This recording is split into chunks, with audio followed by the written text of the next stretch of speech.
Let's say you're sitting back and just having a grand old time on an arbitrary date. Let's say December 8th, 2016. You're scrolling through Steam and oh god! What's that? A new chapter for your favorite game, Dead by Daylight? This one's titled Of Flesh and Mud. Seems like there's this new map, the Backwater Swamp, a new killer, the Hag, and this survivor, Ace Visconti. Huh. Well, he looks cool. I'm sure he's got some deep, powerful lore that will stand the test of time, even up to, let's say, 8.5 years later, right?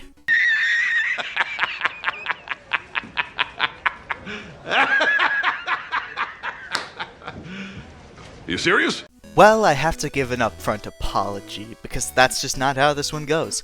But if you go grab a snack, a cup of coffee, and maybe some Advil, TM, we'll be ready to dive into the ins and outs of his character. It's gonna be a roller coaster of emotions, so strap in! Ace Visconti's lore is severely lacking on its own. It is a single paragraph's worth of talking about his general existence.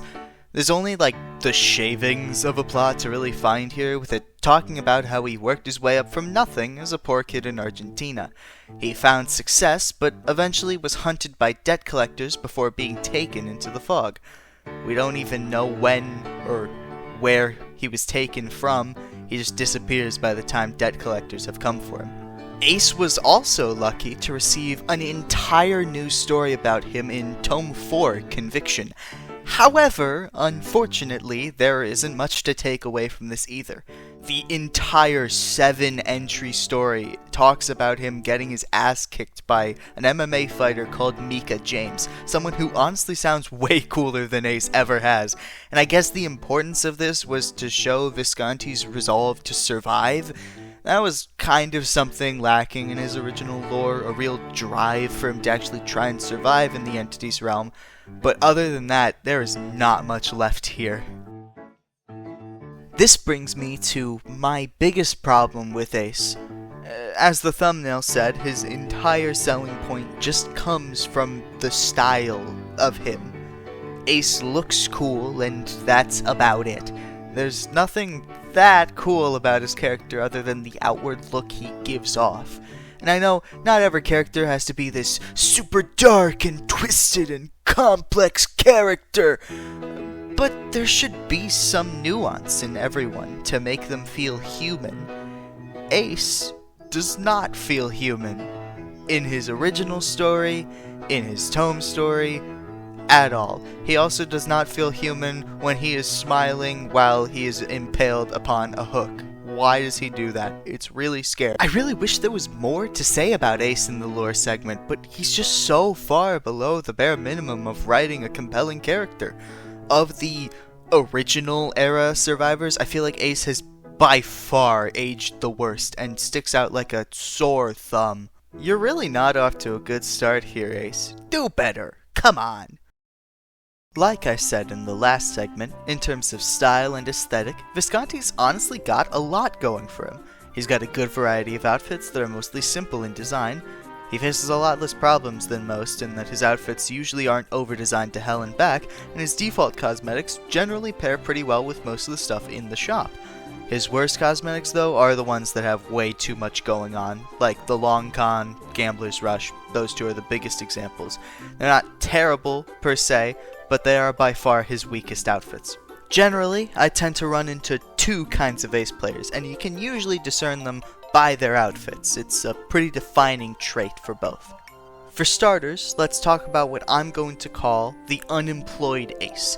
While you might think they dress like Ace is homeless or something, they actually usually wear these tuxedos to look rich. The real reason I call them unemployed is because, much like me, these Aces spend way too much time playing this game. They've usually got a really good understanding of how to play tiles and will usually kick your ass in chase unless you're also really good. They play Ace, not because they love his character or anything, but because he's one of the quietest survivors in the game, giving an advantage against killers who rely on hearing for certain plays. They've likely at least dipped their toes into competitive DPD and are usually pretty quick to defend it. Not that that's really a bad thing. The other kind of ace is... well, just look at this guy and you'll probably get a general gist of it. These aces are complete goofballs and love wearing the most insane combinations of outfits. There's a higher than 0 chance they have at least one meme stored in their files which has Ace in that Mad Hatter headpiece, and they tend to be a bit more goofy than most players. These guys are generally more fun to face, at least in my opinion, and tend to run perks like Pebble, Head On, the unfunny perk Scene Partner, but they think it's funny, etc. There was also this guy I came across while I was recording Ace footage for this video, so not sure which one he falls into. Maybe call this one the Andrew Tate Ace, I guess. Whoa! This is worthless. It's less than worthless, my boy. Yeah, so Ace's perks are pretty abysmal. All of them are very gimmicky and pretty reliant on other perks to function well. The best of his perks is Open-Handed, though it still isn't all that strong. Open-Handed increases the range of certain aura reading effects by up to 16 meters for every survivor in the trial. This has its uses, such as pairing it with Bond or Kindred in particular, but there are a few other options for combo potential. Here's a list of every perk that I believe is affected by Open-Handed. It's not a very long list, and most of these perks are not very strong as it is, but if you're planning on running this perk, here's a guide for it, I guess. Since Open-Handed only affects aura reading ranges that are 1. Finite, and 2. are also tied to a survivor specifically, it can't be used with Boil Over, Wiretap, or even as a counter to a killer's hex perks that reveal their own auras. Boil Over is based on the killer, not a survivor, Wiretap's tied to the generator itself, not the survivor who placed it, and hex perks are tied to the totem, etc. This really sucks, since this could make the perk a little more useful just by this one change. Ace in the Hole is a fun little gimmick that ultimately does not work too amazingly. You get 2 random add-ons from getting an item from a chest. One can be any rarity, while the other is forced to be uncommon rarity or lower.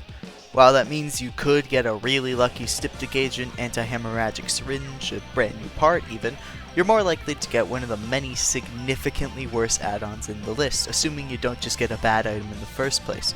Perks like Plunderer's Instinct, Pharmacy, and Appraisal can pair with this perk to increase your chances of good stuff, but you're then spending multiple perk slots on chests, of all things.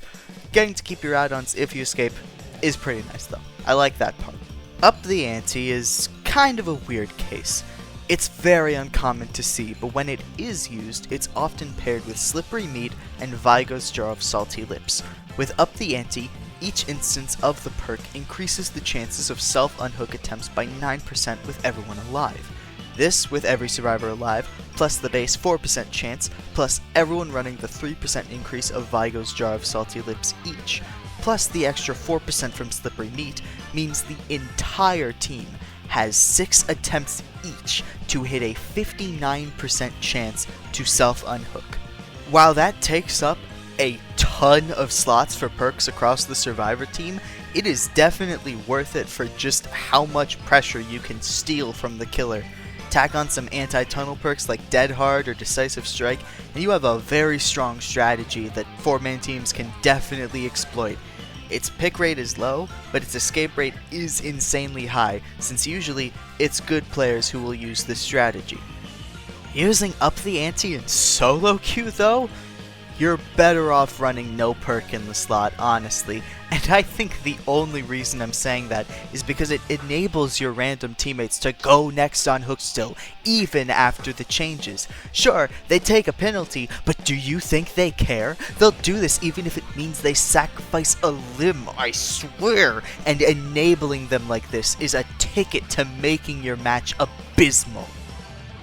So yeah, these perks are kinda just awful, right? We're all in an agreement that even with their gimmicky niches, they could be a ton better. Just about every other survivor from early on in the game's life has at least one halfway decent perk, while Ace is just stuck with these 3 perks that all require specific setups or some other perks to work.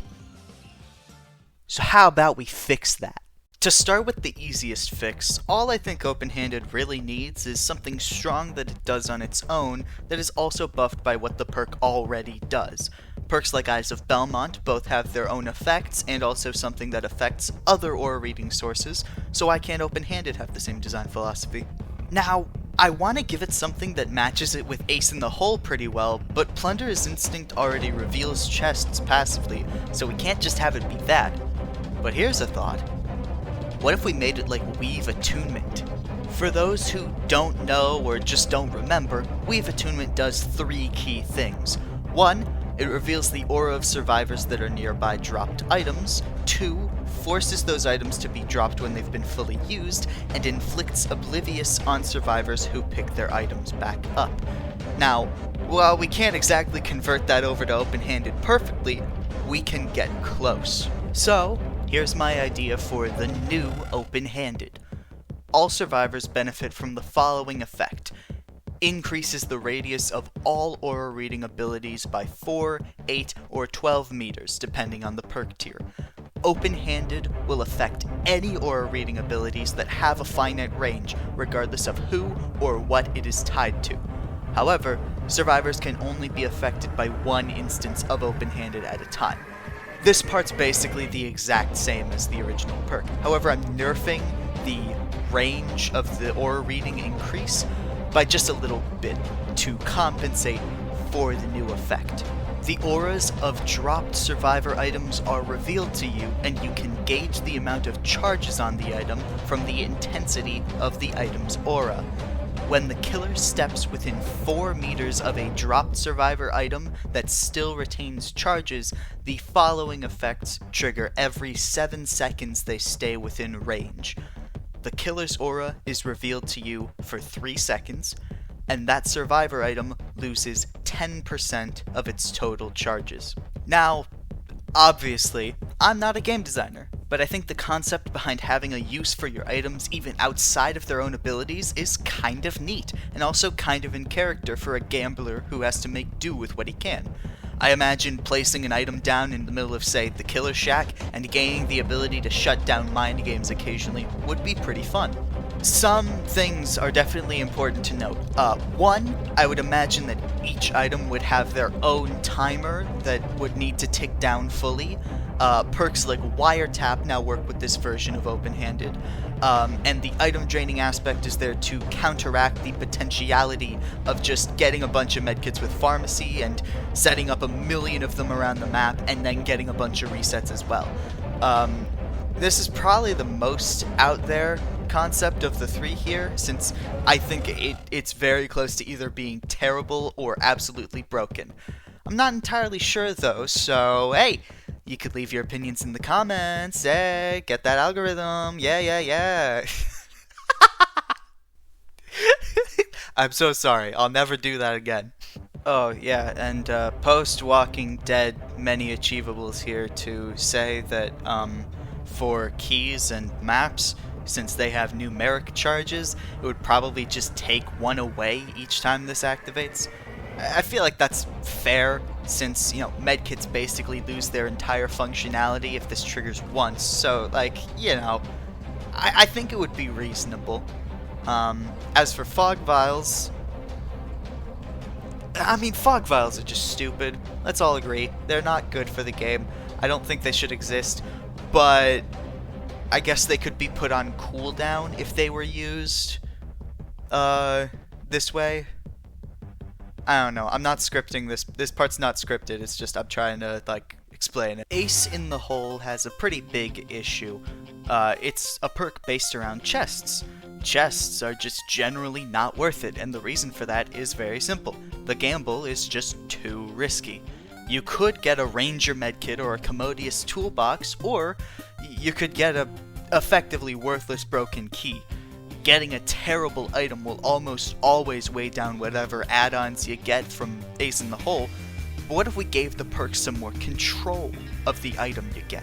If you've ever played Identity V, I would recommend, by the way, it's pretty fun, you might know about the Lucky Guy. He's the default survivor in the game. Dwight, if you will. His unique trade in that game is the Lucky Parcel, which is basically a handheld chest that he can also use to heavily increase the odds of getting a specific item by wishing for it. You may see where I'm going with this. Here it is, my idea for a new Ace in the Hole. Upon beginning to unlock or rummage a chest, press the active ability button to wish for a specific item. Upon the first unlock or rummage you wish during, you will have a 100% chance of receiving the item you wish for. Upon all subsequent unlocks or rummages you wish during, you will have a 50% chance of retrieving the item you wish for. Any items you retrieve from a chest come equipped with 2 add-ons. First slot has a 100% chance to be of visceral rarity or lower, and the second slot has a 100% chance to be of uncommon, rare, or very rare rarity or lower. So yeah, there's a couple changes to this one. Barring the new wish mechanic, I changed how the perk tiers work. Instead of tiers 1 and 2 having a 50% or 25% chance of not even giving a second add-on respectively, they now simply alter the maximum rarity you can get for said second add-on. This would mean that theoretically you could find a medkit with an anti-hemorrhagic syringe and a styptic agent. Personally, I think that's fair in this instance, since it's enabled by a luck-based perk. There's a very similar chance of getting 2 common add-ons and just leaving disappointed. I think removing the luck from getting the item itself adds more depth to interacting with chests. Also, it helps make Adept Ace a little bit easier, since you could wish for a skeleton key in case things go south. It's kind of like an actual Ace in the Hole ability in that instance. It's a last-ditch effort to escape. Like I said in the previous segment, Up the Ante is in a really weird state. Buffing its base numbers would likely only cause the issues of it being strong in the 4-man team setup to get worse. Nerfing it doesn't really make much sense considering it's already used so infrequently. So what do you do? Well, I do think that with the new Go Next prevention system, this perk could use a full rework. I do want to keep the ideas of inspiring other teammates to self-unhook, though it's kind of hard to balance that. Here's my concept for a new Up the Ante. Unlocks the ability to attempt self-unhooks during the first hook stage and increases the chances to successfully perform a self-unhook by 8%, 12%, and 16%. Upon successfully performing a self-unhook, all of the survivors gain the following effects. Grants the ability to attempt 3 additional self-unhooks during the first hook stage, and increases the chances to successfully perform a self-unhook by 30%. However, survivors can only be affected by 1 instance of Up the Ante at a time. Okay, so hear me out on this, alright? Yes, the chances of self-unhooking could be high with this, but if everyone does the same setup as what they currently do, that means you get 16% from base Up the Ante, 4% from the base self-unhook chance, 12% from everyone running Vigo's Jar of Salty Lips, and 4% from Slippery Meat. That's only a 36% chance to self-unhook. If you factor in someone else's buff from the second part of this rework, meaning they had to succeed the self-unhook or use Deliverance or Wicked, it jumps up to 66%. Overall, that's not all that much higher than the prior effect, but I think this is healthier. Instead of essentially requiring this full setup for your full team, more power has been put into the solo queue. Assuming literally nobody has brought anything luck-based other than one person running Up the Ante, the old chance was 13% with 3 attempts.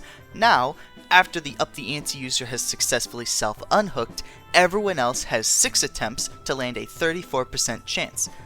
I think that's quite cool, but I also am a little bit stupid and probably not entirely aware of certain combinations.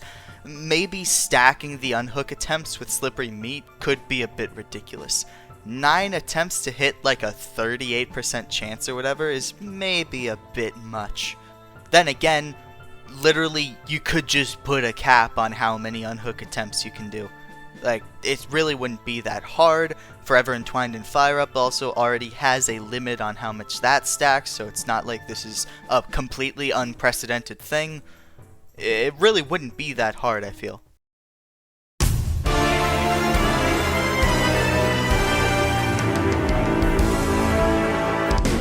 In an attempt to make this rambling seem like it has any kind of coherence, here's an arbitrary rating for these 3 categories for Ace. Standard S to F scale, which you probably know if you've been on the internet for any substantial time at all. People love tier lists. Pretty obviously, his lore gets an F. You know it, I know it, Behavior probably knows it. Ace's lore is really underwhelming and feels the most empty out of every survivor in the cast. The gambler archetype is frankly overdone, and that is effectively all that he has. For cosmetics, I can't say he gets an S from me. Yeah, his outfits tend to be good, but I don't think any are super standout at all. There's nothing here that really speaks out to me, and some of his worst outfits are really, really bad. I'll give him an A though, since I'm feeling nice and he's got literally nothing else going for him. Again, pretty obviously, his perks get an F. Sure, Up the Ante has its uses currently, but it's so specific and requires so many other things to work. Perks like that, no matter how good they are in that scenario, are pretty unhealthy, I think. And the other 2 are just, oh my god, yikes. So, we've got an FAF score. Overall, I think that makes a D rating reasonable, especially since his A comes from the least important aspect of his character. With that low of a rating, it really makes his popularity confusing to me. There are so many more interesting characters, even just considering the ones that people use for the comp scene. Unfortunately, until Behavior finally decides to actually equalize breathing volumes like they promised 4 years ago, Ace will likely stay as the one-dimensional character whose pick rate massively outweighs his quality. And you know what? Just because I'm so pissed off about how garbage this character is, I'm sending him straight to hell. No, you don't pass go. You don't collect 200 buckaroonies. You die. Fuck you.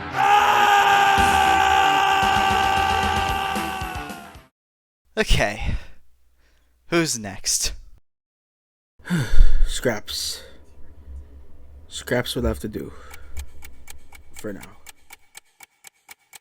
When they come with a wrecking ball, you just gotta build stronger walls. Hey everybody, thanks for watching. This was a pretty long project to fulfill, though I'm hoping that future videos in this series will be a little less long on that wait.